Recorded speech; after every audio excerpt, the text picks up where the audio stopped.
A veteran bought a rusted military crate at an estate sale for $50. The seller's dying words were simple: "Whatever you do, don't open it at night." When David Carter ignored that warning, he discovered why some military cargo was never meant to reach its destination. The estate sale was winding down when David spotted it. Tucked behind gardening tools and boxes of old National Geographics sat a military shipping crate, about 4 feet long and 2 feet wide. The kind of container the Army used for sensitive equipment during Vietnam. Olive drab paint peeling away to show bare metal underneath. Stenciled markings barely legible through decades of rust and grime. The lock was corroded shut, and someone had wrapped the whole thing in chains at some point, though those had been cut away and left in a tangled pile beside it. David knelt down, running his fingers over the stenciled numbers. He'd been a logistics officer for 12 years before retiring. Spent plenty of time around military cargo. This crate was old, probably 60s or early 70s vintage. The markings indicated classified materials, which meant it should have been destroyed or returned to military custody decades ago. Instead, it was sitting in a dead man's garage in rural Oregon, priced at $50. The estate sale manager, a tired woman in her 50s named Carol, noticed his interest. "That belonged to my father. He passed last week. Lung cancer." She said it matter-of-factly, like she'd told the story too many times already. "You military?" David nodded. "Army, retired 3 years ago. Logistics." Carol's expression softened slightly. Dad was Air Force, cargo specialist at various bases throughout the 60s and 70s. He acquired things over the years. Most of it was junk, but he kept that crate locked in his workshop. Never would tell us what was in it.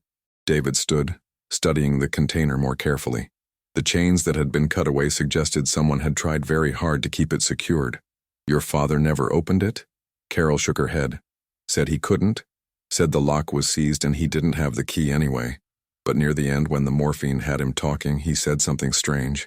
She paused, uncomfortable with the memory. "He said if anyone ever bought that crate, tell them not to open it at night." Just kept repeating it. "Don't open it at night. Don't open it at night." A chill ran down David's spine despite the warm Oregon afternoon. "What do you think is inside?" Carol shrugged. "Probably nothing. Old military documents maybe, or equipment that's worthless now." Dad had a lot of paranoid ideas toward the end. The cancer had spread to his brain. He wasn't always rational. But $50, and it's yours if you want it. Take the crazy warning with it for free. David should have walked away. Should have recognized the red flags. A dying man's warning. A locked crate with classified markings. Chains that someone had felt necessary. But 12 years in military logistics had made him curious about irregular cargo, about the things that didn't fit standard procedures. And $50 was nothing for a genuine Vietnam-era military crate, even if it was empty. "I'll take it." He loaded the crate into his pickup truck, heavy enough to require careful lifting. Whatever was inside had weight to it. Not empty then. Carol watched from the garage, arms crossed. "Remember what Dad said. Don't open it at night." David waved acknowledgement, thinking it was just the rambling of a dying mind. By the time he got home to his small house outside Eugene, he'd mostly forgotten the warning. His daughter Sarah was there waiting on the porch, 16 years old, too smart for her own good, currently angry at him for reasons that changed daily. David's ex-wife had remarried and moved to California 2 years ago, leaving Sarah with him through high school. They were still figuring out how to live together, how to be a family of 2 instead of 3. "What's that?" Sarah nodded at the crate as David backed the truck into the driveway. "Military surplus." Picked it up at an estate sale. Her eyes lit up with genuine interest, a rare break from teenage indifference. "Can we open it?" David hesitated, remembering Carol's warning. Then he dismissed it. It was barely 4 in the afternoon, plenty of daylight left. "Sure. Let me get some tools." The lock was indeed corroded shut, but David had bolt cutters in his garage. A few minutes of work and the hasp broke free. Sarah helped him pry open the lid, which resisted with the screech of metal that hadn't moved in decades. Inside, wrapped in deteriorating canvas and plastic, was something David hadn't expected. A metal cylinder about 3 feet long and 8 inches in diameter, sealed at both ends with what looked like military-grade caps, and stenciled along its length in faded yellow paint. "Property of U.S. Air Force. Project Looking Glass. Do not open. Authorized personnel only." Project Looking Glass. David had never heard of it, but the classification markings suggested it was high-level stuff, the kind of project that stayed buried in archives. What is it? Sarah reached toward the cylinder, but David caught her hand. Don't touch it yet. Let me research this first. He photographed the markings with his phone, then carefully closed the crate. They carried it into his garage workshop, and David locked the door behind them. Old habits from handling classified materials. That evening, after Sarah went to her room to do homework, David started searching. Project Looking Glass brought up nothing official. No declassified documents, no Wikipedia entries, nothing in the public record. That wasn't unusual for black projects, but it was frustrating. He tried different search combinations, looking for references in conspiracy theory forums and military history sites. Found a few mentions, all vague and probably fabricated. Claims that Looking Glass was a time-viewing device, that it could show future events, that the Air Force had shut it down in the 70s after something went wrong. David dismissed most of it as internet nonsense, but one forum post, from a user claiming to be a former Air Force tech sergeant, caught his attention. I worked peripherally on Looking Glass at Wright-Patterson AFB in 1971. Never saw the actual device, just handled cargo related to it. The project was testing some kind of experimental imaging technology. Supposedly, it could detect things human eyes couldn't see, wavelengths beyond normal perception. The program got shut down suddenly. All equipment was supposed to be destroyed. If you found a Looking Glass cylinder, be careful. There were rumors about side effects, about people who looked into the device and saw things they shouldn't have seen. It was probably fiction, David told himself. Internet nonsense from someone playing pretend. But the post's details matched what he knew about Air Force procedures in that era, and the warning echoed what Carol's father had said. Don't open it at night. David looked at his watch. 8 p.m. Full dark outside. He should wait until morning, should follow the warning even if it was probably meaningless. But curiosity gnawed at him. He was a veteran, trained to handle classified equipment. Whatever was in that cylinder, it was just old technology. Probably didn't even work anymore. He went to the garage, unlocked the workshop, and opened the crate again. The cylinder sat there, innocent and menacing at once. David lifted it carefully, surprised by its weight. The end caps were sealed with what looked like a combination lock mechanism, 6 rotating dials on each end. He tried the obvious combinations, all zeros, all nines, sequential numbers. Nothing worked. Then he noticed something stamped into the metal near one cap. A date, 031571, March 15th, 1971. He tried it as a combination. The cap clicked and began to unscrew. David's hands trembled slightly as he removed the cap completely. Inside the cylinder was another layer of protection, a sealed glass tube containing what looked like a lens assembly. Complex optics, more sophisticated than anything he'd seen in standard military equipment. There were mounting brackets suggesting the device was meant to be attached to something, viewed through like a scope or telescope. And wrapped around the glass tube was a piece of paper, yellowed with age, but still legible. He unrolled it carefully. The paper was a technical specification sheet, mostly indecipherable jargon about wavelength filters and quantum resonance. But at the bottom, someone had written a note in pen. To whoever finds this, Project Looking Glass was terminated after incident at Site 7. Device allows perception of non-standard wavelengths, including what we classified as Spectrum X. Viewing Spectrum X has psychological effects. Recommend immediate disposal without activation. If you must test the device, do so only in controlled environment with psychiatric support standing by. Under no circumstances use after dark. Spectrum X entities are more active at night. Signed, Major Richard Holloway, March 1971. David read the note 3 times. Spectrum X entities. It sounded like science fiction, like someone's idea of a prank. But the technical specifications looked genuine, and the paper's age was real. He held the glass tube up to the light, studying the lens assembly. It was definitely designed to be looked through, probably mounted on a tripod or handheld like binoculars. The optics were strange, though. Multiple layers of what might be polarized glass or specialized filters. He could see his workshop through it, distorted but recognizable. "What are you doing?" Sarah's voice from the doorway made him jump. She stood there in pajamas and a hoodie, curious expression on her face. "I thought I heard you out here." David quickly wrapped the tube back in its canvas. Just examining what we found. It's some kind of optical device. Old Air Force equipment. Can I see? She moved closer. David's instinct was to say no, to protect her from whatever this was. But Sarah had inherited his curiosity, his need to understand things, and it was probably nothing dangerous anyway. Just obsolete technology and paranoid warnings from a different era.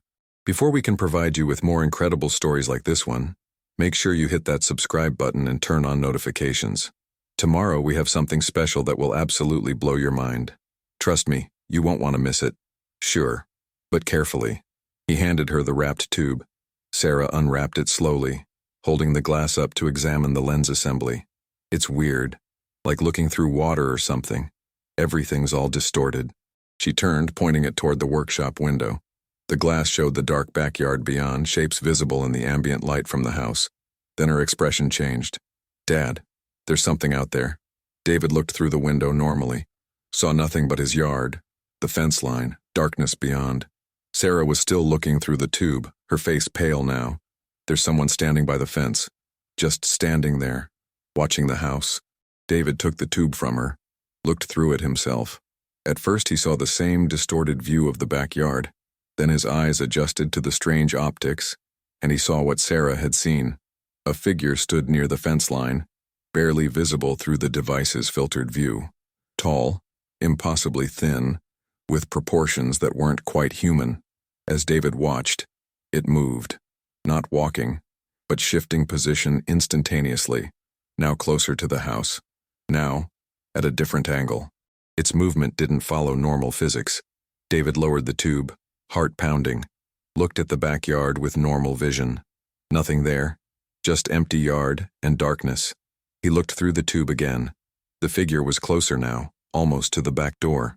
Close enough that he could see it wasn't human at all. The shape was wrong, the proportions alien, and where its face should be was something that made his mind refuse to process the details. Just wrongness, a blank space in his perception that his brain couldn't reconcile. Get inside. David's voice was harsh. Sarah, get inside the house right now. She ran without argument, recognizing command tone when she heard it. David backed toward the door, keeping the tube pointed at the figure. It moved again, now at the workshop window, pressed against the glass. But when he looked with normal eyes, the window was empty. Nothing there but reflection of the workshop's interior. He slammed the workshop door, locked it, and followed Sarah into the house. What was that thing? Sarah's voice shook. What did we see? David didn't have an answer. His rational mind insisted it was illusion, some trick of the optics combined with darkness and imagination. But his gut, trained by years of military service to recognize genuine threats, knew better. They'd seen something real, something that existed in whatever Spectrum X was, something that became visible only through Project Looking Glass's filtered view, and the note's warning echoed in his mind. Under no circumstances use after dark. Spectrum X entities are more active at night. He'd opened it at night. He'd looked. And now something had seen him looking back. David checked every door and window in the house, an old infantry habit that logistics training had never erased. Sarah followed him, her earlier teenage indifference replaced by genuine fear. Should we call the police? What would we tell them? David tested the lock on the back door for the third time. That we saw something through an old military optical device that probably shouldn't exist? They'd think we were insane. Or on drugs. But you saw it too, right? I'm not crazy? Her voice was small, younger than 16. David nodded. I saw it. I don't know what it was, but I saw it. He moved to the living room window, carefully pulling the curtain aside to look at the backyard. Normal vision showed nothing unusual. Just the fence, the workshop, the neighbor's security light casting long shadows. He didn't dare look through the tube again. That was still in the workshop, sealed back in its cylinder, locked in the crate, where it should stay. Sarah sat on the couch, pulling her knees up to her chest.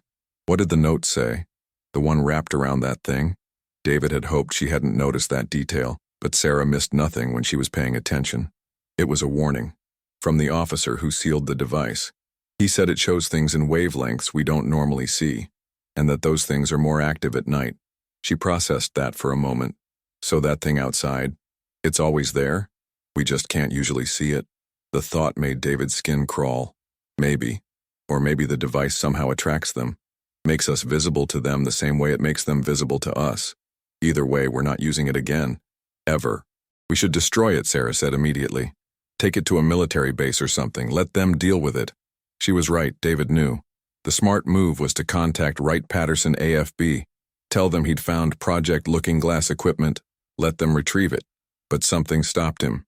The note had said the project was terminated in 1971, 53 years ago. Anyone who'd worked on it would be dead or elderly now. Would the current Air Force even know what Looking Glass was? Would they believe him? And there was another concern.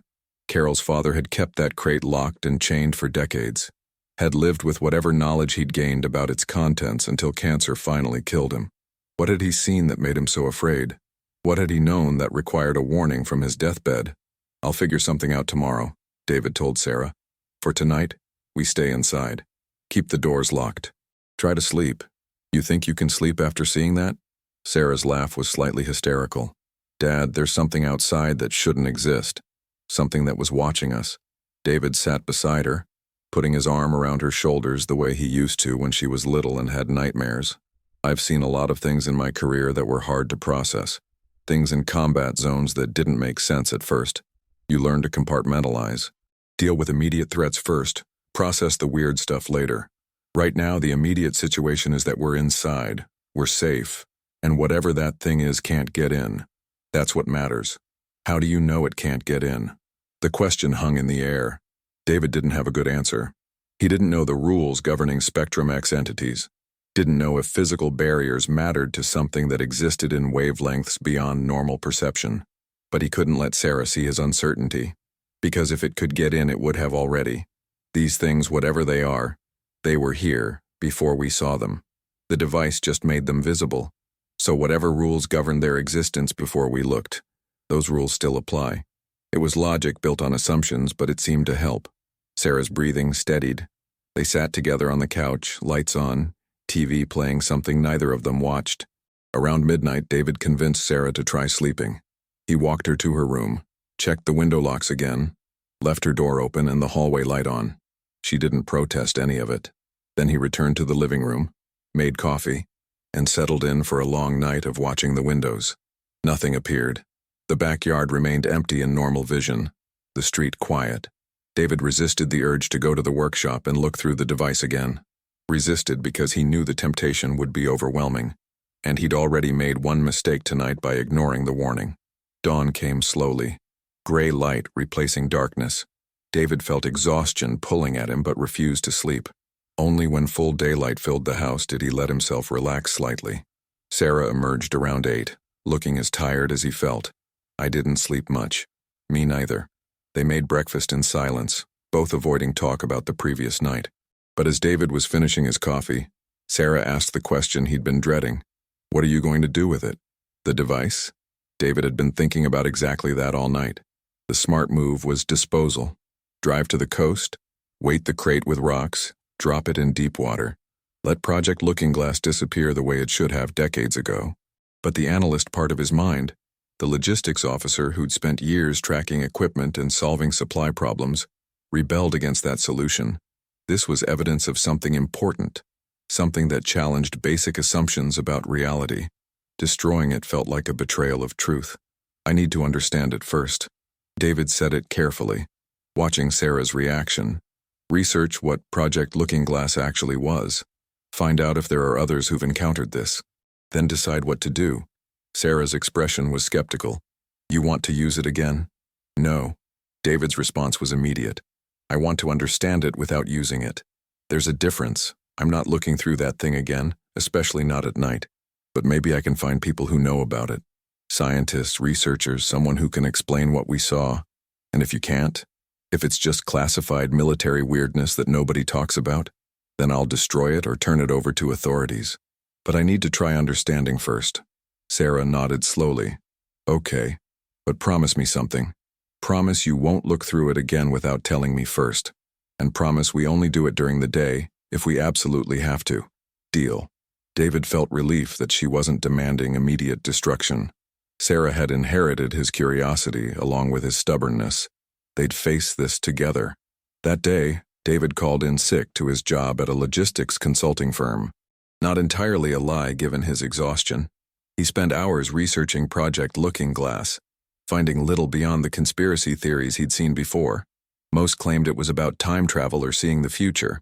Nothing mentioned Spectrum X or entities beyond normal perception. But he did find something interesting. A declassified document from 1972 mentioning a Project Looking Glass budget line item in Air Force spending.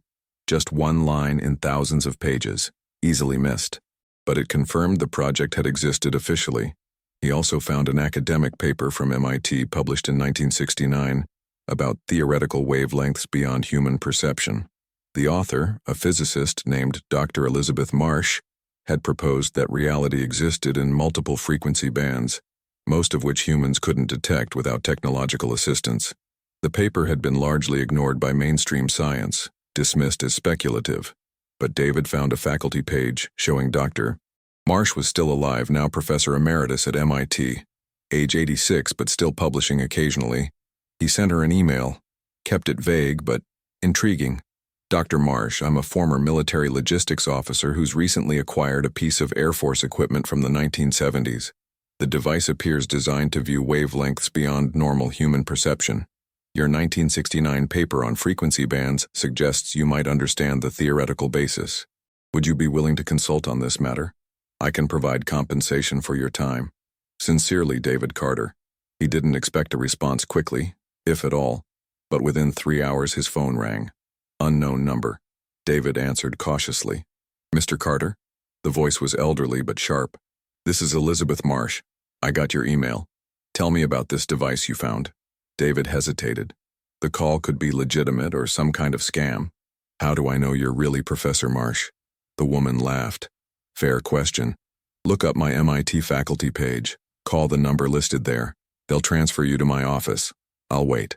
David did exactly that. Confirmed the number matched. When he called back, the same voice answered immediately. Satisfied? Now tell me about the device. David described the cylinder, the optical assembly, the Project Looking Glass markings. He didn't mention what he'd seen through it yet, testing how she'd respond. Dr. Marsh was quiet for a long moment after he finished. Dear God, I didn't think any of them survived. Mr. Carter, what you've found is extremely dangerous. That device was part of an Air Force program testing my theoretical work on perception beyond standard wavelengths. The project was shut down after several researchers suffered psychological breaks. Did you look through it? Yes. David admitted it quietly. Last night. What did you see? The question was urgent, almost frightened. David described the figure by the fence, the impossible proportions, the way it moved, the sense of wrongness that made his mind refuse to process details. Dr. Marsh's response was barely a whisper. Spectrum X. We called them the unseen. They exist in wavelengths just beyond human perception. Always there, always watching, but invisible to normal sight. The looking glass devices made them visible. And once you've seen them, Mr. Carter, they know you can see them. What does that mean? It means you've become interesting to them. They're not hostile exactly, but they're curious about humans who can perceive them. Some of the researchers reported being followed, watched constantly. A few claimed the entities tried to communicate. 2 researchers killed themselves after prolonged exposure, said they couldn't stand being seen all the time, being watched by things that shouldn't exist. David's hands clenched around the phone. How do I make it stop? You don't. Dr. Marsh's voice held deep regret. Once you've looked, you can't unsee. The effect is permanent. Your brain has been altered by perceiving those wavelengths. You'll never see them as clearly as through the device, but you'll catch glimpses now. Movement in your peripheral vision, shapes in darkness. Your subconscious knows they're there now, even if your conscious mind can't fully process them. That's insane, perhaps, but it's true nonetheless. I looked through an early prototype in 1968. 56 years later, I still see them sometimes. Corner of my eye, shadows that move wrong. You learn to live with it, Mr. Carter. You don't have a choice. David thought about Sarah, about his daughter seeing those things for the rest of her life. My daughter looked through it too. She's 16. Oh no. Dr. Marsh's distress was genuine. That's tragic. Children perceive the unseen more clearly than adults. Their minds are more flexible, less constrained by expectations of reality. She'll see them more often than you will. There has to be something we can do. Therapy? Medication? Nothing that worked reliably. Some researchers found that staying in brightly lit areas helped. The unseen are more active in darkness, so constant light reduces encounters. Others wore specialized glasses with filters that blocked the wavelengths. But that's treating symptoms, not the cause. Your perception has been fundamentally altered. That doesn't reverse. David wanted to scream, to throw the phone, to drive to Oregon and yell at Carol's dead father for keeping that cursed crate instead of destroying it. But rage wouldn't help. He forced himself to think tactically. What about the device itself? Should I destroy it? Absolutely. Dr. Marsh was emphatic. Every looking glass device was supposed to be dismantled after the project ended. The fact that one survived is dangerous. Others might find it. Look through it. Expand the number of people who can perceive the unseen. That's a contamination vector we can't afford. Before David could respond, Sarah screamed from upstairs. He dropped the phone and ran, taking the stairs 3 at a time. Found her in her bedroom, pressed against the wall, pointing at the window. It's there. It's watching me. Dad, it's right there in the daylight. David looked at the window, saw nothing in normal vision. But Sarah's expression told him she was seeing something through perception altered by last night's viewing. The unseen had followed them, had found Sarah, and now his daughter would spend the rest of her life seeing things that shouldn't exist. David pulled Sarah away from the window, positioning himself between her and whatever she was seeing. His phone buzzed in his pocket. Dr. Marsh calling back. He answered on speaker. We have a situation. My daughter is seeing one of them right now. In daylight. Through a window. Dr. Marsh's voice was urgent. Don't let her make eye contact. The unseen respond to direct attention. If she acknowledges them, they'll focus on her more intensely. Too late for that, Sarah whispered. Her eyes were fixed on something David couldn't see. It knows I'm looking at it. It's tilting its head like it's curious. David grabbed her shoulders, forced her to look at him instead of the window. Sarah, listen to me. You need to look away. Break eye contact right now. But I can see it so clearly. Her voice held awful fascination. It's not scary anymore. It's beautiful in a way. The way it moves, it's like watching something that exists in more dimensions than we do. It's trying to show me things. No. David shook her gently. That's how it starts. The researchers who broke down, they said the same thing. First fascination, then obsession, then they couldn't function because they were too focused on the unseen. You have to look away. Dr. Marsh's voice cut through from the phone. Mr. Carter is right. The unseen aren't malevolent, but they're not benign either. They exist outside human context. Interaction with them degrades mental health. Your daughter needs to break contact immediately.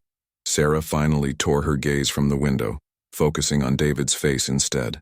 Her pupils were dilated, and she was breathing too fast. It wanted me to come outside. I could feel it wanting that. David's blood ran cold. The unseen were trying to make contact, trying to draw Sarah into interaction. Under no circumstances go outside, Dr. Marsh said firmly. Physical proximity to the unseen intensifies the effect. The researchers who broke down had all attempted direct contact. One walked into traffic following an entity. Another disappeared entirely, last seen heading into remote woods tracking something only he could see. His body was never found. David made a decision. We're leaving. Right now. Pack a bag, Sarah. We're going somewhere brightly lit and public. He kept his voice calm despite the fear coursing through him. Dr. Marsh, where are you located? MIT campus in Cambridge. But Mr. Carter, leaving won't help. The unseen aren't bound by location. They exist in the perception of those who can see them. Your daughter will encounter them anywhere. Then what do I do? How do I protect her? There was a long pause. Finally, Dr. Marsh spoke. Bring the device to me. I'll attempt to reverse engineer a solution. In the meantime, keep her in brightly lit environments. Constant human company helps too. The unseen are less active around groups. And whatever you do, don't let her look through that device again. Each exposure strengthens the connection. We're in Oregon. It'll take days to drive to Massachusetts. Then fly. This is urgent, Mr. Carter. Your daughter is at a critical point. The next 72 hours will determine whether she can live with this perception or whether it consumes her. Don't delay.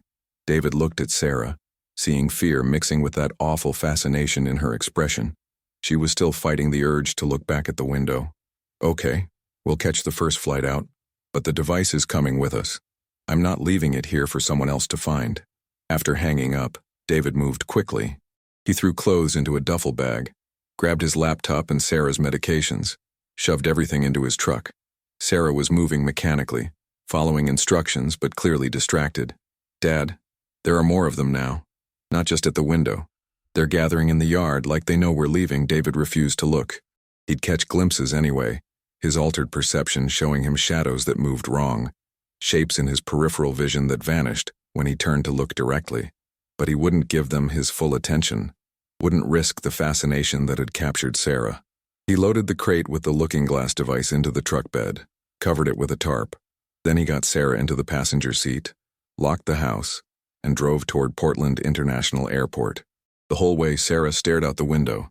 Sometimes she'd gasp softly or whisper about what she was seeing. David kept her talking, asking about school and friends and anything to keep her grounded in normal reality. It helped somewhat. By the time they reached the airport, she was more present, less fixated on the unseen. The bright lights of the terminal seemed to help too. Sarah's tension eased once they were inside, surrounded by crowds and fluorescent lighting. I can still sense them, but I can't see them clearly here. Too much light, too many people.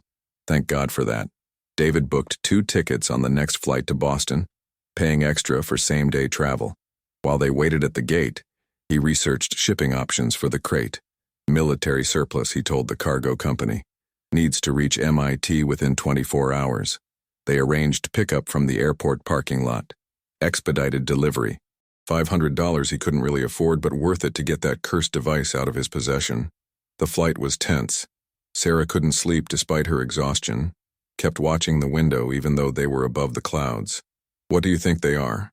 She asked it quietly, not expecting an answer. The unseen. Where do they come from?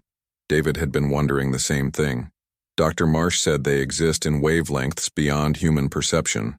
Maybe they've always been here, sharing our reality but invisible. Or maybe they're from somewhere else entirely, and the wavelengths are just how they intersect with our world. Does it matter? If you're enjoying this story and want to hear what happens next, hit that like button and share this with someone who loves mysterious tales. We've got more incredible stories coming your way, and you won't want to miss them.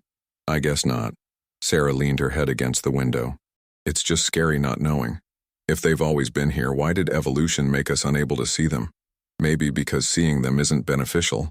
David thought about the researchers who'd broken down, about people who couldn't handle knowing the unseen existed. Maybe our brains filter them out for a reason.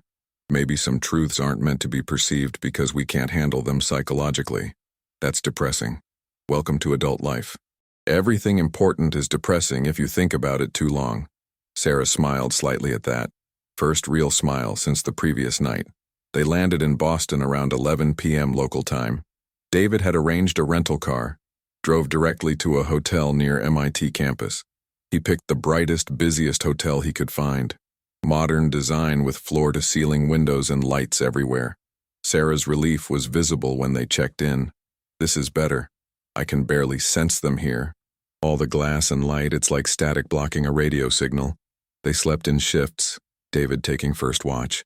He sat in the chair by the window, watching his daughter sleep and thinking about how drastically their lives had changed in 24 hours.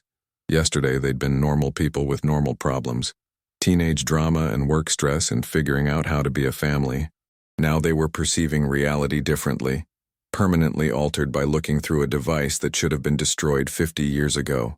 And somewhere out there, in wavelengths they couldn't quite see, the unseen watched back. Morning came with weak autumn sunlight. David called Dr. Marsh, arranged to meet at her MIT office that afternoon. The crate had arrived via expedited shipping, which was almost miraculous given the timeline. Dr. Marsh said her graduate students would retrieve it from the loading dock. Bring your daughter. I want to examine her, see how extensive the perceptual changes are. Maybe run some tests. Sarah wasn't enthusiastic about being a test subject, but she understood the necessity. If Dr. Marsh could help, it was worth the discomfort. They arrived at MIT's campus around 2 p.m. The university was busy with students, which helped Sarah feel more grounded. Dr. Marsh's office was in Building 6, an older structure that had been updated with modern amenities. The professor herself was small and elderly, probably frail in normal circumstances, but her eyes held sharp intelligence that age hadn't diminished. She studied Sarah carefully when they entered. "You're seeing them now, aren't you? Even here in my office." Sarah nodded, faintly, like shapes in fog. "They don't come close, though, like they're afraid of something in here." Dr. Marsh smiled. "That's because of these." She gestured at strange devices mounted in the corners of her office. Modified light fixtures that emit wavelengths specifically designed to disrupt spectrum X perception. Not perfect, but they create a kind of safe zone. I developed them after my own exposure in 1968. Took years to get the frequency calibration right. "Can you make some for us?" David felt hope for the first time since this started. If there was technology to block the unseen, maybe Sarah could have a normal life after all. "I can, but there are limits. The devices only work in fixed locations, homes, offices, specific rooms. You can't carry protection with you everywhere. And they're expensive to build and maintain. Most people can't afford to retrofit their entire lives. But it's something." Sarah's voice held desperate relief. "It's better than nothing." Dr. Marsh nodded. "Yes, it's something. Now let me examine you properly." She spent the next hour running tests. Visual acuity, reaction times, neural imaging with portable equipment. She asked Sarah to describe what she saw, how clearly, in what circumstances. The results seemed to trouble her. "Your daughter's perception of Spectrum X is unusually acute, more so than any of the original researchers. That's likely due to her age. Younger brains are more plastic, more able to rewire for new stimuli. Unfortunately, that means her condition is more severe." "How severe?" David's stomach nodded. "Will she be able to function? To go to school? Have a life?" "That depends." Dr. Marsh pulled up scans on her computer, showing David neural patterns he didn't understand. The looking glass exposure has altered her visual cortex significantly. She's processing wavelengths that human brains aren't designed to handle. Right now, it's overwhelming, but the brain adapts. In time, she may learn to filter the unseen the way normal people filter out background noise. Or she may not. The researchers had mixed outcomes. You said 2 killed themselves. What happened to the others? 3 adapted and lived relatively normal lives with precautions. 2 had to be institutionalized. 1 developed extreme paranoia, convinced the unseen were controlling human behavior. The other became catatonic, too overwhelmed by what she was seeing to function. Dr. Marsh's expression was grave. The difference between adaptation and breakdown was largely psychological resilience. "Your daughter seems strong, but she's also young. The next few weeks will be critical." Sarah had been listening quietly. "What can I do to help myself? Besides staying in bright places?" Dr. Marsh turned to her with something like respect. "Good question. Most patients just want me to fix them. The fact that you're asking how to help yourself is promising. First, maintain routine as much as possible. Normal activities, normal schedule. The more you engage with regular reality, the less dominant the unseen become in your perception. Second, practice selective attention. When you see them, acknowledge but don't engage. Like seeing a stranger on the street. Note their presence, then look away. Don't study them. Don't interact. What if they try to make me interact? What if they do what that one did yesterday, trying to get me to come outside? Then you walk away. Every time. Without exception." Dr. Marsh's voice was firm. "The unseen feed on attention. The more you give them, the more prominent they become in your perception. Starve them of focus and they'll fade to background presence. It takes discipline, but it's possible." David had been thinking about practical matters. "What about school? Sarah's supposed to be back in classes Monday. Can she handle that?" Dr. Marsh considered. "Possibly. Schools are usually bright and crowded, which helps. But I'd recommend she stay home for at least a week while her brain adjusts. Overwhelming her too quickly could trigger a breakdown. Use this time to establish coping mechanisms. Practice the selective attention exercises I described. Test the limits of what she can handle. Over the next hour, Dr. Marsh provided more guidance. Meditation techniques to maintain psychological grounding. Specific wavelengths of light that disrupted Spectrum X perception. Available through special bulbs she could order. Contact information for the 3 surviving researchers who'd adapted successfully. now elderly but willing to mentor others dealing with looking-glass exposure. It was more help than David had dared hope for. Finally, Dr. Marsh led them to a laboratory in the building's basement. The crate sat on a workbench already opened. The looking-glass device's cylinder was disassembled, components spread out for analysis. I've been studying it since it arrived. Dr. Marsh picked up the lens assembly carefully. This is more sophisticated than the prototypes we built in the 60s. Someone continued developing the technology after the official project ended. See these modifications? She pointed at additions to the optics. These enhance Spectrum X perception beyond what was originally possible. This device could show you things even our research team never saw. Who would have continued the work? David studied the modifications. And why? Dr. Marsh's expression was troubled. That's what concerns me. Project Looking Glass was shut down specifically because the psychological damage outweighed any research benefits. Someone restarting the work suggests either they didn't believe the dangers or they had a compelling reason to risk them. Given that this device ended up in a cargo specialist's possession, I suspect covert military research. Black budget programs testing Spectrum X for intelligence applications, using the unseen to spy on people. Sarah sounded horrified. That's insane. Is it? Dr. Marsh gestured at the device. Imagine being able to see things invisible to normal perception. Imagine entities that exist in spaces humans can't normally access. From a strategic perspective, that's incredibly valuable, especially during the Cold War when paranoia about Soviet capabilities was at its peak. I suspect someone believed the unseen could be weaponized or used for surveillance. Did it work? Could they actually use this for spying? I don't know. Dr. Marsh reassembled the cylinder carefully. The classified nature of any continued research means there's no public record. But the fact that this device was hidden rather than destroyed suggests the program didn't end well. Probably similar outcomes to our original research. Psychological damage to subjects, no viable operational use, eventual abandonment. This cylinder was likely buried in a cargo specialist's workshop to be forgotten. Except he never forgot. David thought about Carol's father, dying of cancer, desperate to warn anyone who found the crate. He lived with the knowledge for decades, lived with seeing the unseen. The warning not to open it at night was probably born from bitter experience. Maybe he looked, saw what we saw, spent the rest of his life catching glimpses, trying to protect others from the same fate. That's my assessment as well. Dr. Marsh placed the reassembled cylinder in a lead-lined container. This device needs to be properly destroyed. Not just disassembled, but completely dismantled at the molecular level. I have contacts at facilities that can handle hazardous materials disposal. We'll ensure no one else stumbles onto it. David felt relief at that. One less danger in the world. But it didn't solve Sarah's problem. Or his own. They'd already looked. Already been changed. Destroying the device wouldn't reverse that. As if reading his thoughts, Dr. Marsh spoke gently. You're both wondering if you'll ever be normal again. The answer is no. But you can learn to live with this. The 3 adapted researchers I mentioned, they all found ways to function. 2 are married with families. One's a successful architect. They see the unseen occasionally, but it doesn't dominate their lives anymore. That's the best outcome we can hope for. How long until we reach that point?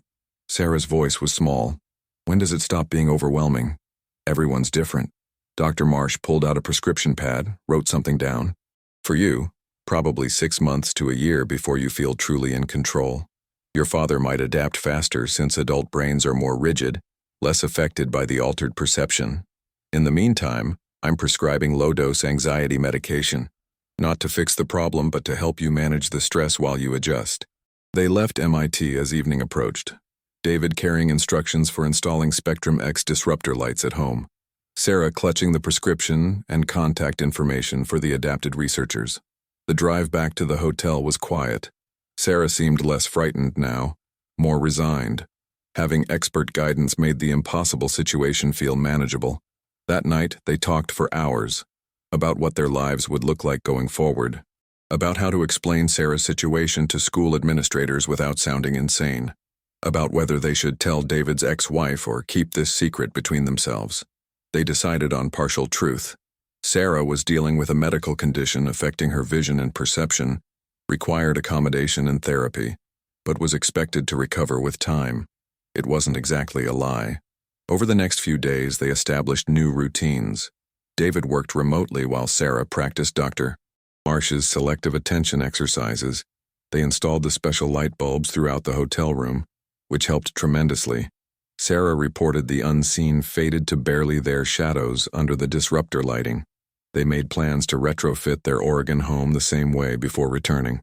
Sarah video called one of the adapted researchers, a woman named Patricia, who'd been exposed to Spectrum X in 1970 at age 19. Patricia's advice was practical and reassuring. It gets easier. I won't lie and say it disappears completely, but you learn to live with it. I'm 69 now. I've been seeing them for 49 years. Haven't had a breakdown yet. Do they ever try to communicate? Sarah asked the question David had been avoiding. Do they want something from us? Patricia's expression was thoughtful. I think they're just curious. Like how we'd be curious about a dog that could suddenly understand human speech. The unseen have been invisible to us for all of human history. Now suddenly a few people can see them. That probably fascinates them. But communication? Not in any way I've experienced. They observe, they move, but they don't seem to have language or intent beyond curiosity. That's almost worse somehow. Sarah sounded troubled. If they were actively hostile, at least we'd understand the threat. But they're just there, watching, forever. Welcome to my world. Patricia's smile was sympathetic. But here's the thing. Once you accept they're part of your reality, they become background. Like knowing bacteria exist on every surface. Technically horrifying if you think about it, but you learn not to obsess. The unseen are the same. Yes, they're there. Yes, it's weird. But life goes on. The conversation helped. Sarah seemed lighter afterward, more hopeful. A week after their initial exposure, they flew back to Oregon. David had arranged for an electrician to install disruptor lights throughout their house while they were gone, had sent specific specifications from Dr. Marsh. The result was a home that felt safer, more contained. Sarah could move through the rooms without constantly seeing Spectrum X shadows, could sleep without sensing watchers beyond her window. School remained a challenge. Sarah returned after 2 weeks, armed with a doctor's note about a vision condition requiring accommodation. Bright classroom lighting helped, as did sitting near windows where sunlight could wash out Spectrum X wavelengths. But she still had moments of distraction, times when she'd catch glimpses and have to force herself not to stare. Her grades suffered initially. Friends noticed she was different, more withdrawn. But gradually, as Dr. Marsh predicted, adaptation came. The brain learned to filter. The unseen faded from overwhelming presence to background awareness. 3 months after buying the crate, David and Sarah had established a new normal. It wasn't the life they'd had before, but it was functional. They'd learned to live with seeing things others couldn't, learned to walk through a world that was more complex than most people realized. And they'd learned something else, that some knowledge couldn't be unlearned, some doors couldn't be unopened, and some warnings should absolutely be heeded. The seller had told David not to open it at night. He'd ignored that warning and paid the price. But they'd survived. They'd adapted. And in a strange way, they'd grown closer through the shared experience. That was worth something. Maybe not worth the cost of seeing the unseen for the rest of their lives, but worth something nonetheless. 6 months after the initial exposure, David stood in his backyard at twilight, not testing himself exactly, but checking, measuring how much his perception had normalized. In the dying light, he could see them, faint shapes moving between the trees at his property line, tall and thin, proportions wrong, present in ways that made his eyes want to slide away. But he didn't feel the overwhelming dread from that first night anymore. Just awareness. They were there. They'd always been there. Now he could see them. That was all. Sarah joined him, standing close. They developed a habit of these evening observations, a way of proving to themselves they could handle it. She was doing better than David had feared. Her grades had recovered. She'd even told her best friend about the vision condition, a partial truth that satisfied curiosity without revealing impossible details. You seeing them? David asked it casually, like asking about homework. Yeah. 3 by the fence, 1 near the workshop. There used to be more. I think they got bored watching us. Dr. Marsh said attention draws them. We stopped giving them attention, so they mostly moved on. Makes sense.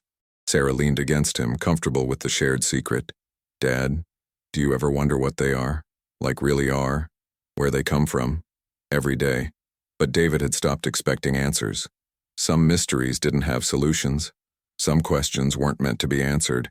The unseen existed in wavelengths beyond human perception. Understanding them might require abandoning concepts like origin and purpose entirely. They went inside as full darkness fell. The disruptor lights created a warm, safe glow throughout the house. Sarah settled at the kitchen table with homework while David made dinner. Normal domestic routine that had become precious after nearly losing it. His phone rang.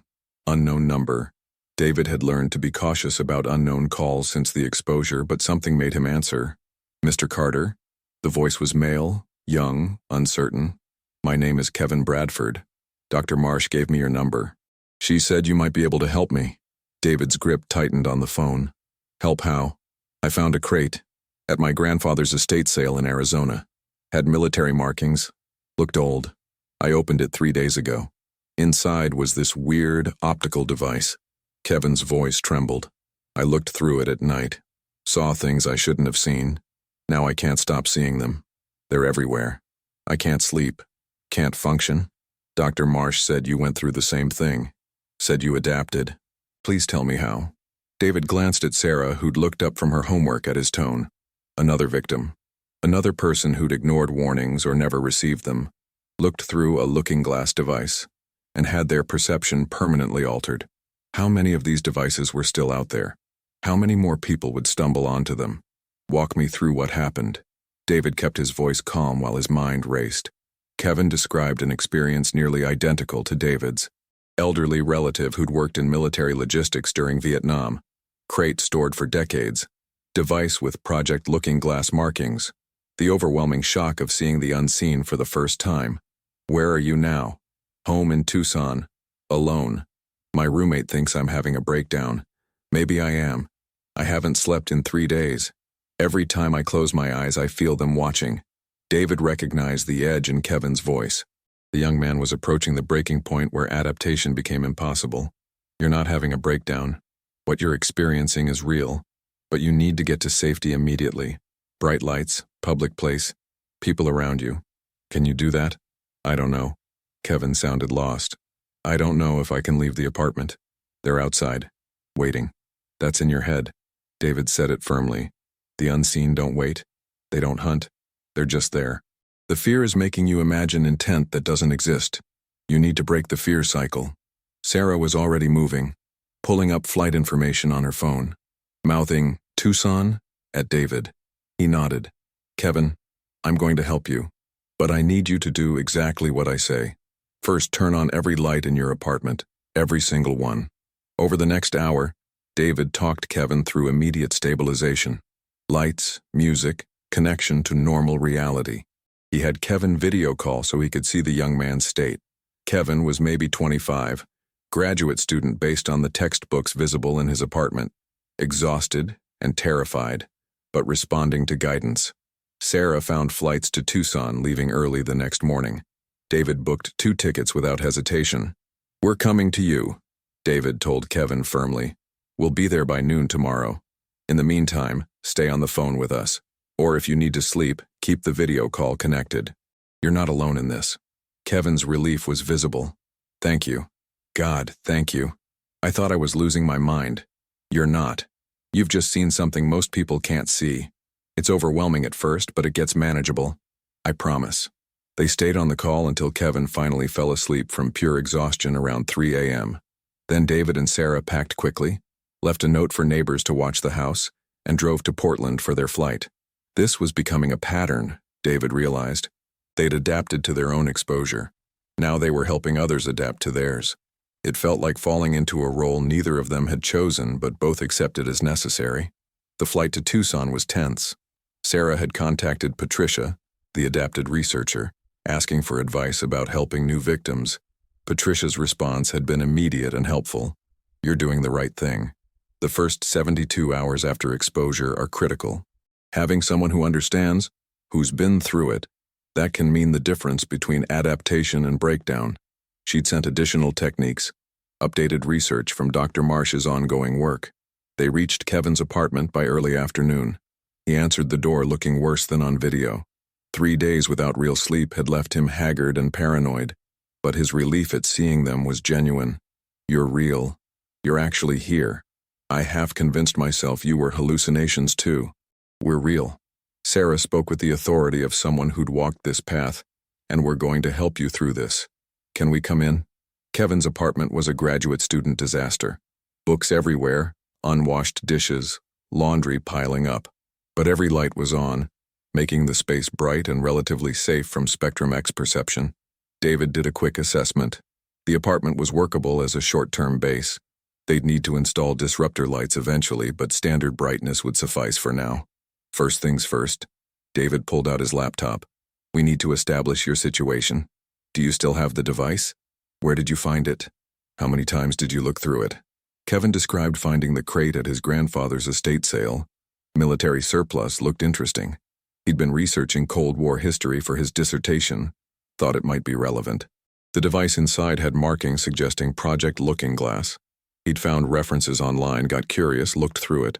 Once at night, once the next morning, then couldn't stop himself from looking again that evening. 3 exposures total before the horror of what he was seeing overwhelmed him. 3 times. Sarah exchanged glances with David. That's more than we did. Is it worse with multiple exposures? Generally, yes. Dr. Marsh's research suggested cumulative effect. Each viewing strengthened the neural pathways processing Spectrum X wavelengths.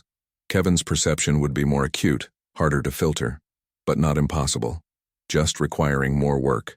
They spent the rest of that day establishing baseline coping mechanisms with Kevin, selective attention exercises, grounding techniques, reality anchoring through routine activities. Kevin was resistant at first, too frightened to engage. But gradually, as nothing terrible happened despite the unseen being present, his panic began to recede. That evening, they took him to a brightly lit diner. Public space, people everywhere, fluorescent lights washing out Spectrum X wavelengths. Kevin had been terrified to leave his apartment, but the diner's environment helped immediately. I can barely sense them here. He looked around in wonder, just vague shapes in corners, nothing overwhelming. See? David felt relief at the progress. Environment matters. You can't live in isolation. That intensifies the perception. You need to stay connected to normal human activity. The unseen fade when you're engaged with regular reality. Over dinner, they talked about practicalities. Kevin needed to continue his graduate program, maintain some semblance of normal life while adapting. David described the disruptor lights, which would allow Kevin to make his apartment a safe space. Sarah shared her experiences returning to school, the challenges and strategies. Kevin absorbed it all desperately, a drowning man grabbing at life preservers. You really think I can adapt? That I won't end up institutionalized like those researchers Dr. Marsh mentioned? You're already adapting. Sarah said it with confidence. 3 days ago, you were in full panic. Now you're sitting in a public restaurant having a conversation. That's progress. The fear is the real enemy, not the unseen. They're just there. Once you accept that, everything becomes manageable. Kevin seemed to take strength from her certainty. They returned to his apartment and David helped him contact Dr. Marsh. The professor was characteristically direct. Mr. Bradford, you've made a serious mistake looking through that device multiple times, but the Carters are right. You can recover. Follow their guidance, install the environmental controls I'll send specifications for, and maintain regular contact with me. We'll get you through this. That night, David and Sarah stayed in Kevin's apartment, not sleeping exactly, but present, providing the human connection that made the unseen less dominant. By morning, Kevin was noticeably better, still seeing things in peripheral vision, still unsettled but functioning. The terror had receded to manageable anxiety. Before leaving, David gave Kevin his contact information. Call any time, day or night. You're part of a small community now. People who've seen beyond normal perception. We take care of each other. Flying back to Oregon, Sarah was quiet. David knew she was processing. Finally, she spoke. How many more are there? People with these devices hidden away? How many more Kevin Bradfords are we going to find? David had been wondering the same thing. Dr. Marsh estimated maybe a dozen looking glass devices had escaped destruction when the project ended. Some were probably lost or destroyed over the decades, but others remained, hidden in storage waiting to be found. Every few years, someone would stumble onto one, look through it, and join the small community of people who could perceive Spectrum X. It's going to keep happening. David admitted it quietly. Unless we find them first. Find the devices before others do. Destroy them properly. That's what you want to do?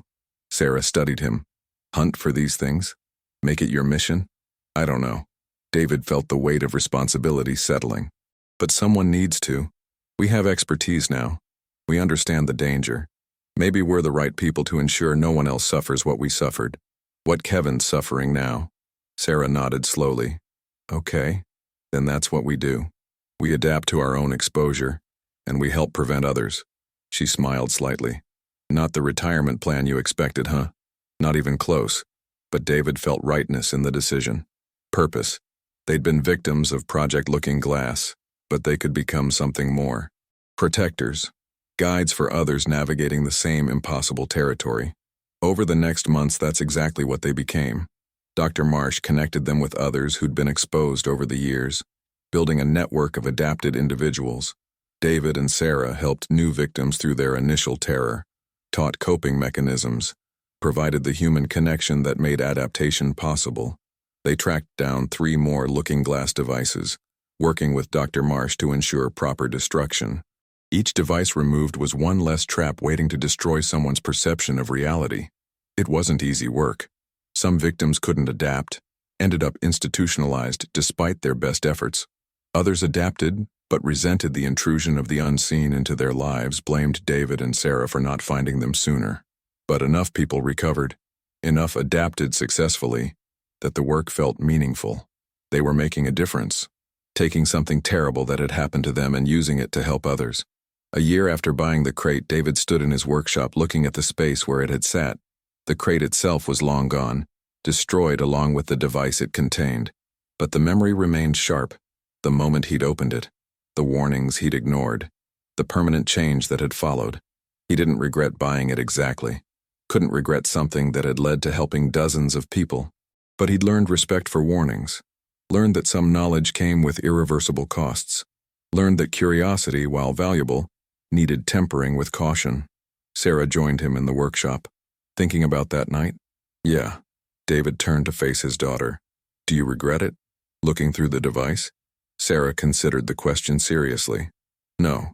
It's horrible sometimes, seeing things others can't see, but it's also made me stronger, more aware. I understand reality is bigger and stranger than most people realize. That's worth something. It is. David put his arm around her shoulders. We turned a curse into a calling. That's not nothing. They stood together in the workshop. 2 people who'd seen beyond normal perception and survived. Who'd taken that survival and built something meaningful from it. The unseen were still out there, existing in wavelengths beyond human perception. But David and Sarah had learned to live in that expanded reality. Had learned that some truths, while terrible, could be endured.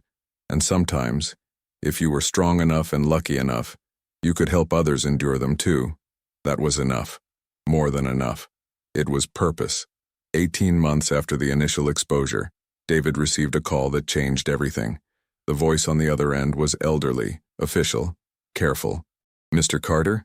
This is General Raymond Walsh, United States Air Force, retired. I understand you've been collecting Project Looking Glass devices. We need to talk. David's hand tightened on the phone. A general. This was either validation or threat. Possibly both. How did you get my number? Dr. Marsh provided it.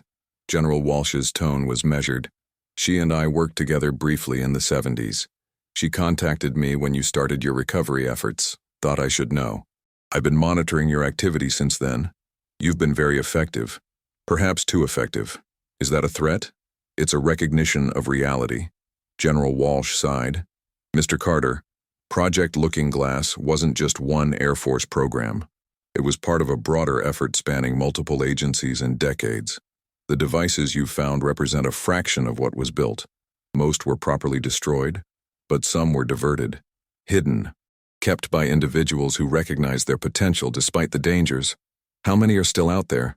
Dozens at minimum, maybe more. General Walsh paused. That's why I'm calling. You and your daughter have stumbled into something larger than you realize. A legacy of Cold War research that refuses to stay buried. The Looking Glass devices are appearing more frequently. Estate sales, storage auctions, military surplus. People are finding them, looking through them, joining your community of the exposed. This is becoming a public health crisis that can't be hidden much longer. What are you proposing? What I'm proposing is that we make this official. General Walsh's voice hardened with decision. The Air Force is establishing a discrete unit to handle looking glass recovery and victim support. We need people with field experience, people who understand the psychological and perceptual challenges. You and your daughter are ideal candidates. Work with us, Mr. Carter. Help us contain this before it becomes unmanageable. David thought about that. Official sanction meant resources, funding, authority to confiscate devices without legal complications.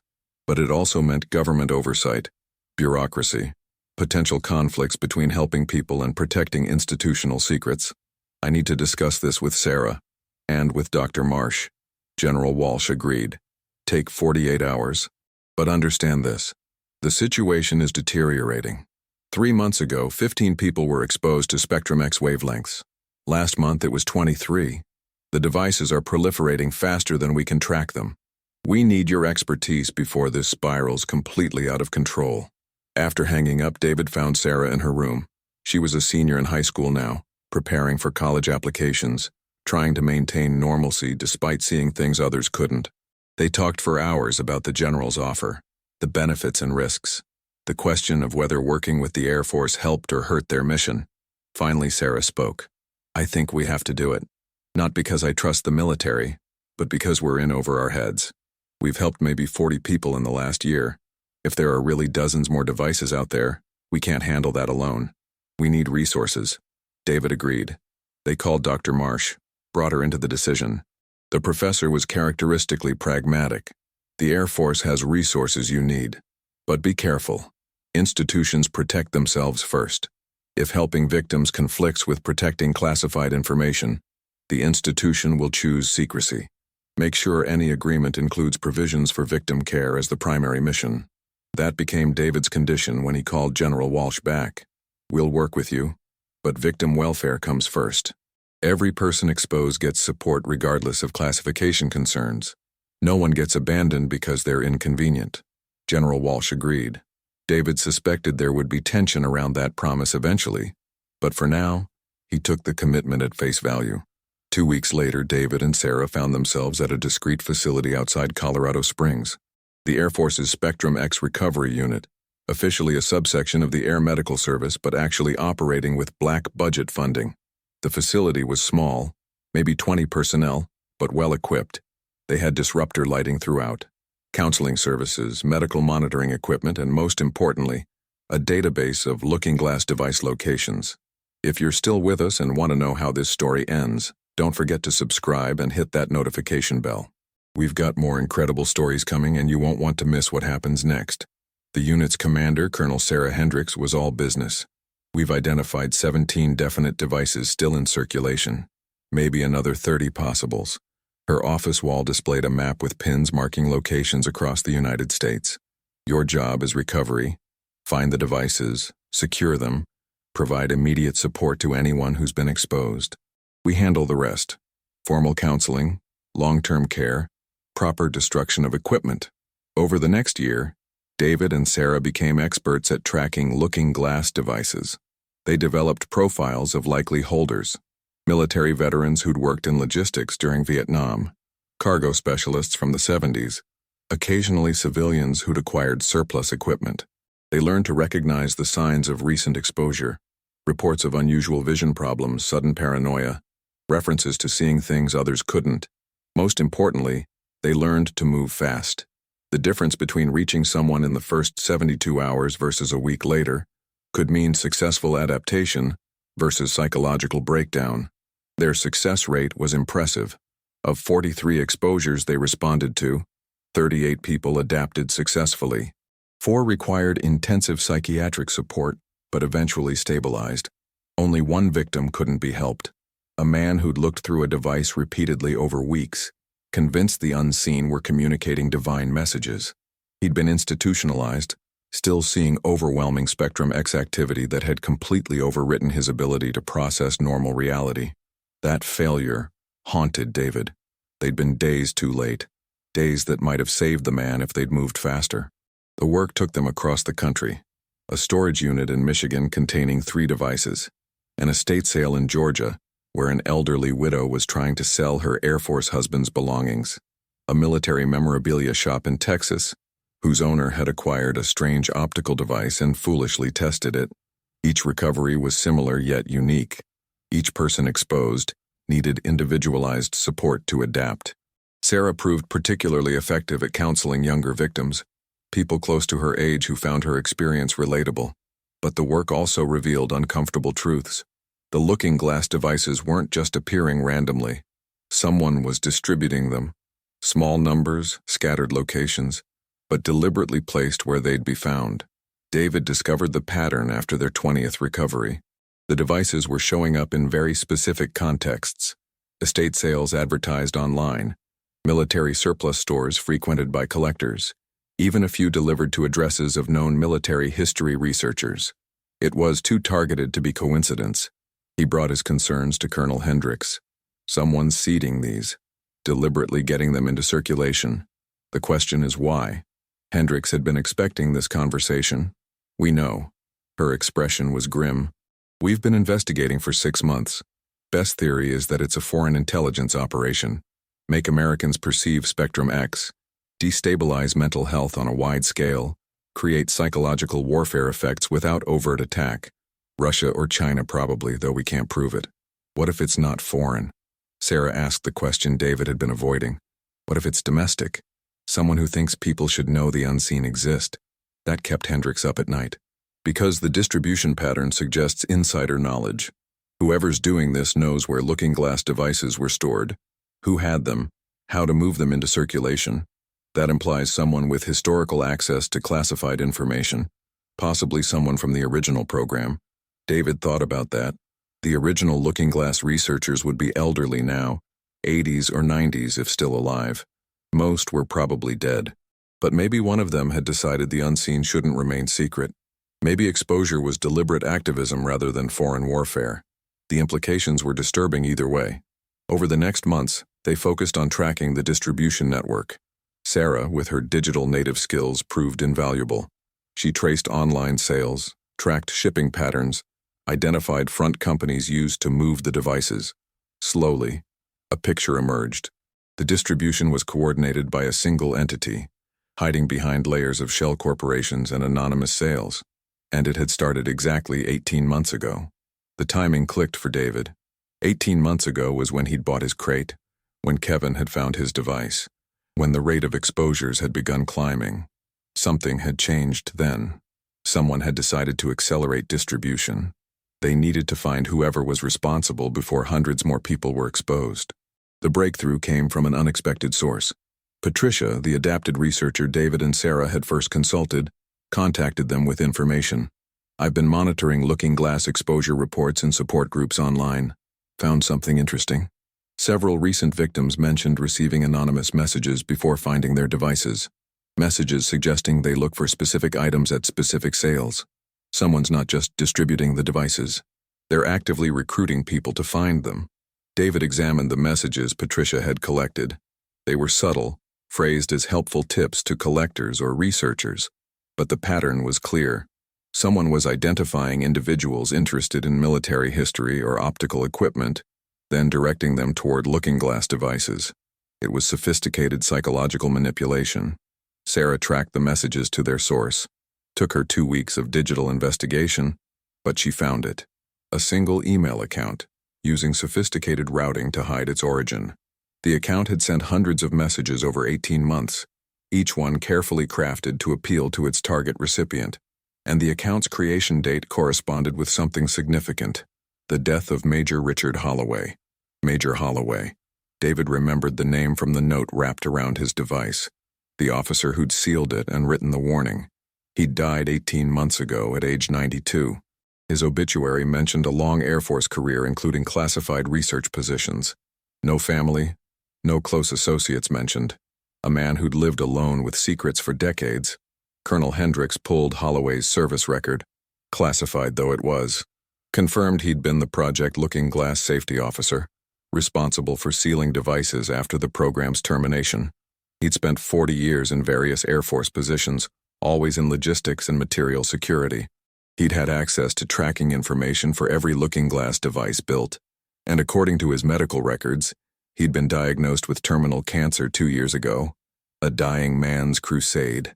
Sarah said it quietly. He knew he didn't have long. Decided the world needed to know about the unseen before he died, so he started distributing the devices he'd spent 50 years hiding. But why? David was still struggling with the motivation. Holloway wrote warnings, told people not to look. Why distribute devices just to warn people away from them? Colonel Hendricks had been thinking about that. Maybe he evolved. Spent decades believing secrecy was necessary, then reconsidered near the end. Decided humanity deserved to know the truth about Spectrum X, even if that truth was difficult. It's a kind of whistleblowing, exposing classified information he believed should be public. The ethics are debatable, but the motivation makes sense for someone facing mortality. They found Holloway's residence, a small apartment in Virginia he'd rented the last year of his life. The landlord let them in, curious about official Air Force interest. The apartment was sparse, almost monastic. But in a closet they found what they needed. A laptop with the email account, detailed spreadsheets tracking device locations and distributions, a journal documenting Holloway's reasoning. David read the journal while Sarah examined the laptop. The writing was that of a man wrestling with conscience. Holloway had started doubting the secrecy doctrine in his 70s, wondered if hiding the unseen had been the right choice.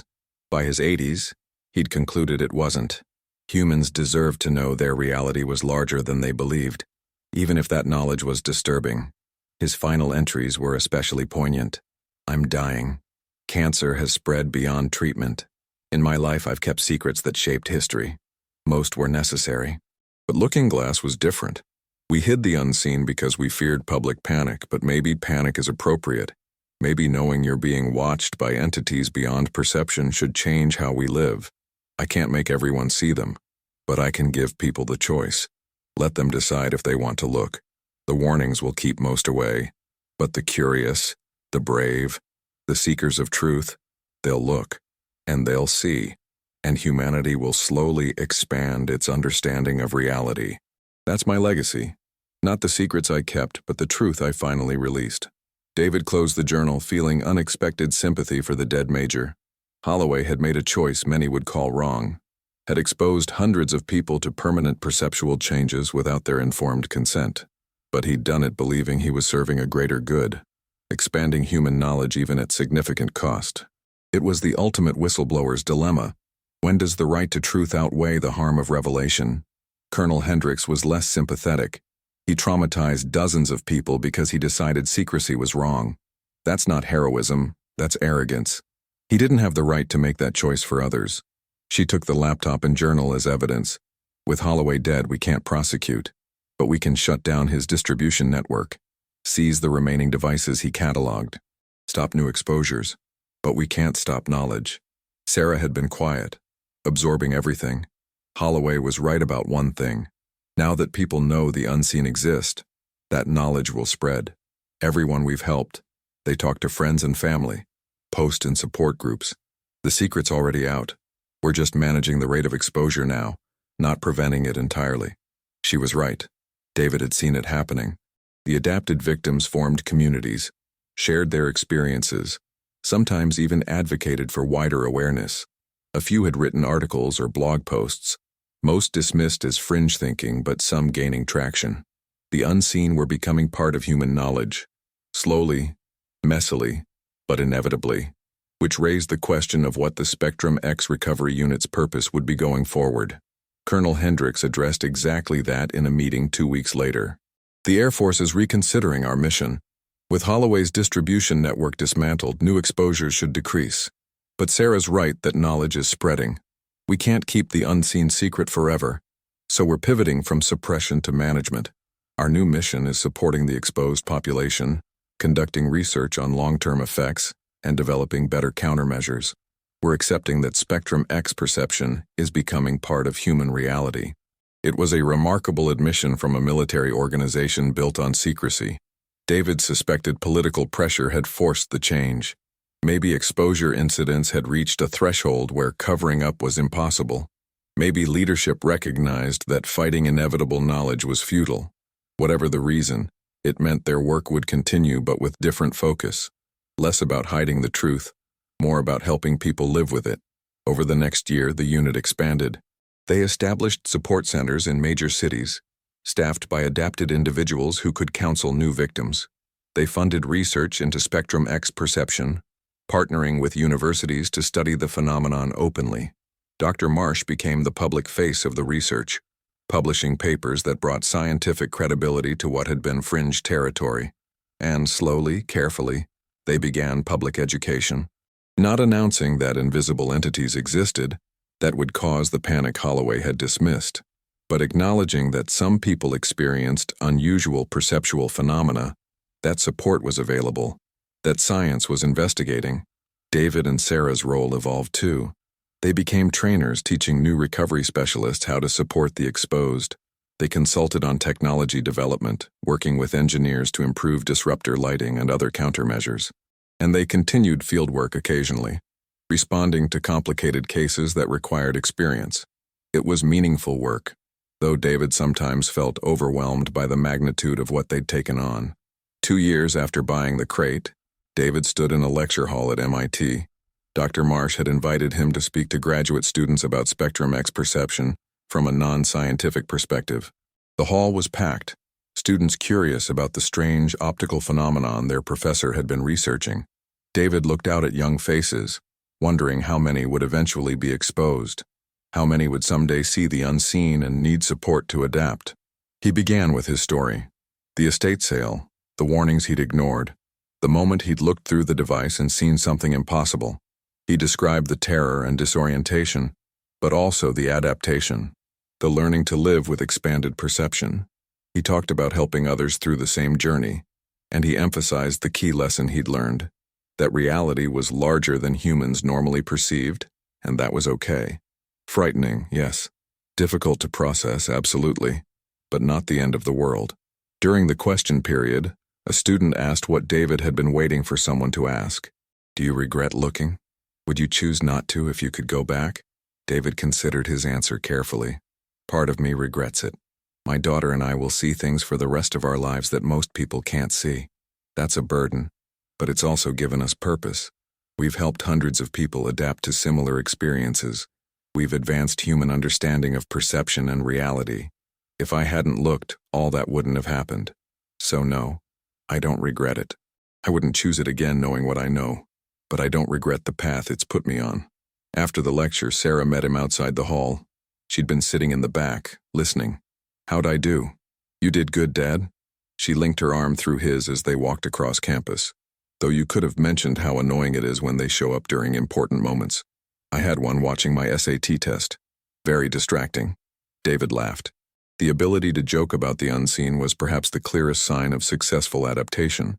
They'd both reached a point where the entities were part of their normal experience, strange but manageable, like tinnitus or floaters in vision, noticeable but not debilitating.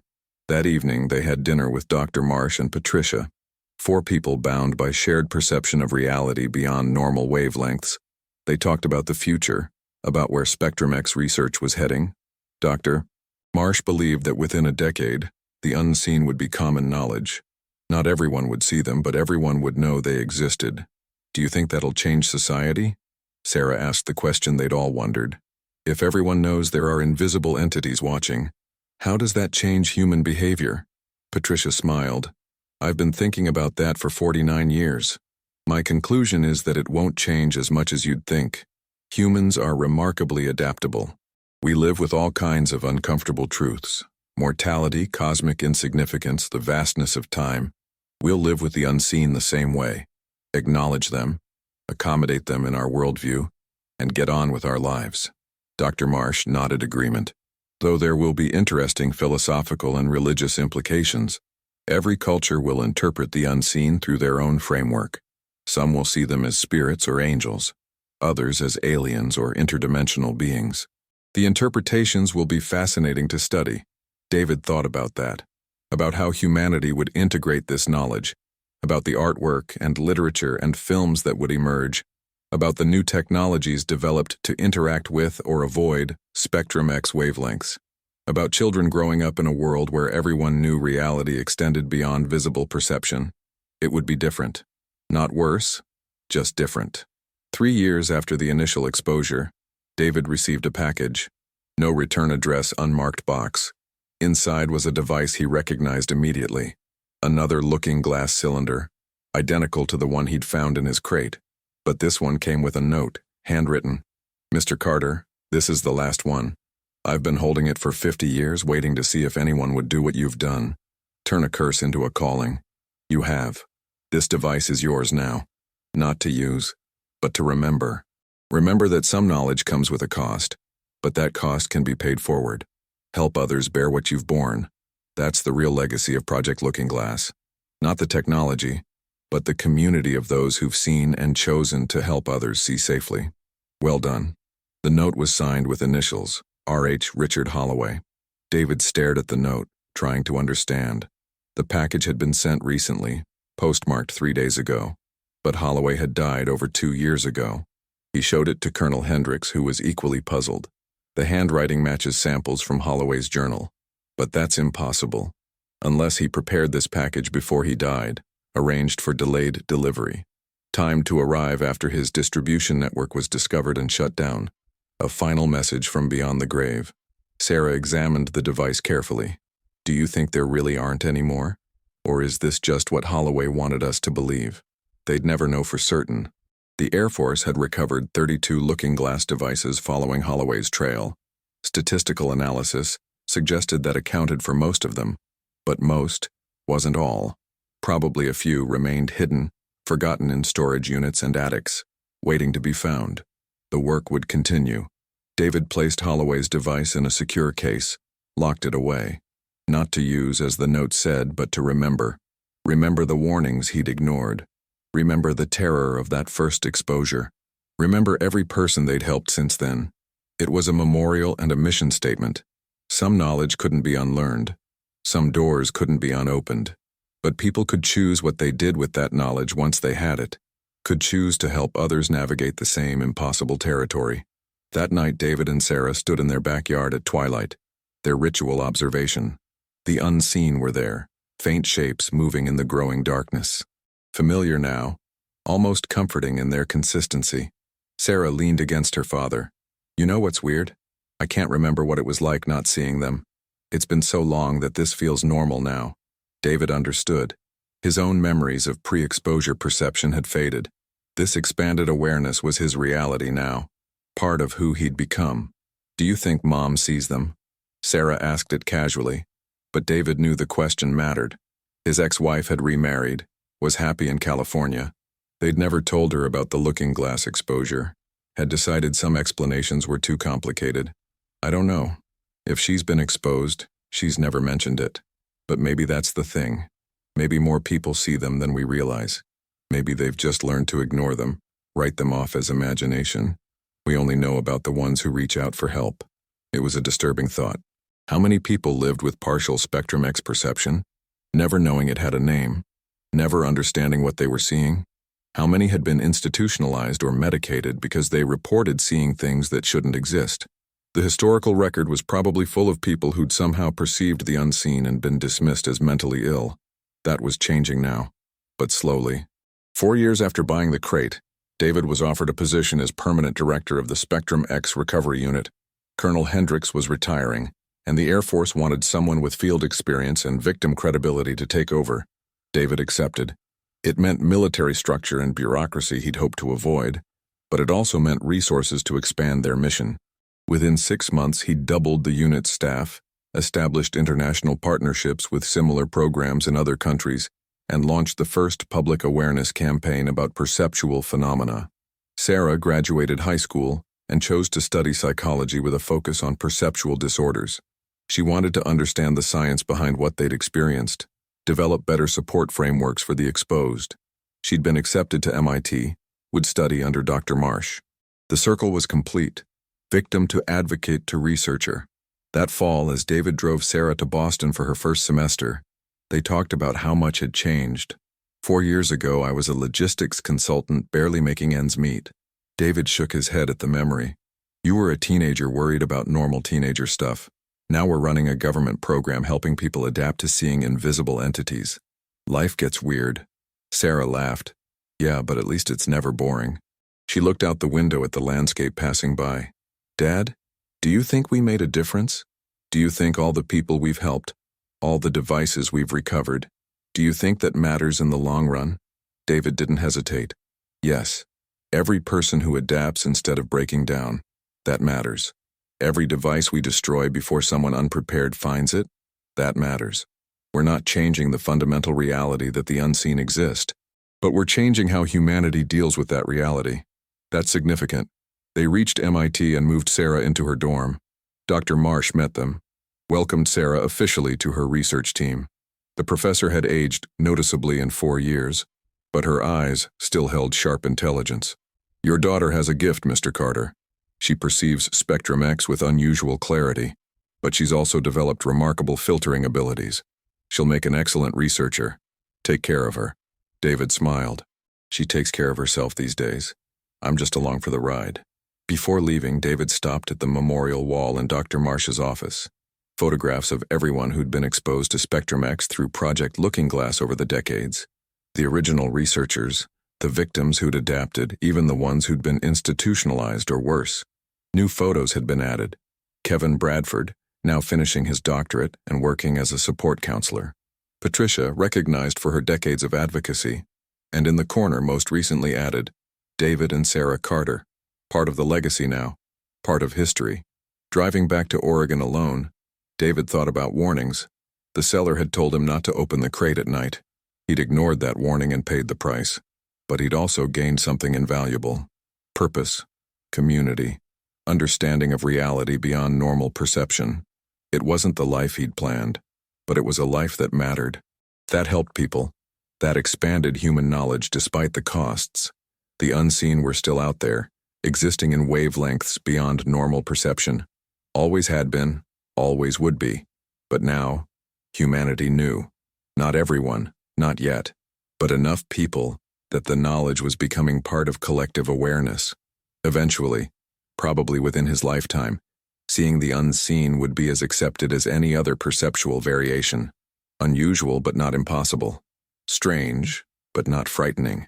And when that day came, when children grew up knowing about entities in Spectrum X wavelengths, when technology existed to see or avoid them as desired, when humanity had fully integrated this aspect of reality into their worldview, David hoped someone would remember the people who'd bridged that transition, the victims who'd adapted, the researchers who'd believed them, the advocates who'd fought for support and understanding, the community that had formed around shared perception of impossible truth. That was worth remembering, worth honoring. Some warnings should be heeded, but some doors needed to be opened, even when opening them changed everything. The looking glass had shown David truth he couldn't unsee, but it had also shown him who he could become. That was the real legacy, not the technology or the entities or even the expanded perception, but the choice to take something terrible and transform it into something meaningful, to help others navigate the same darkness he'd stumbled through. That was what mattered.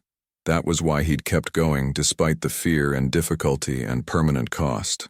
Because some knowledge demanded to be shared, some truths needed witnesses, and some people, when confronted with impossible reality, chose to be guides rather than victims. David Carter had bought a rusted military crate for $50, had ignored warnings, had looked through a device he should never have seen, and had spent 4 years turning that mistake into a mission. That was enough. That was everything.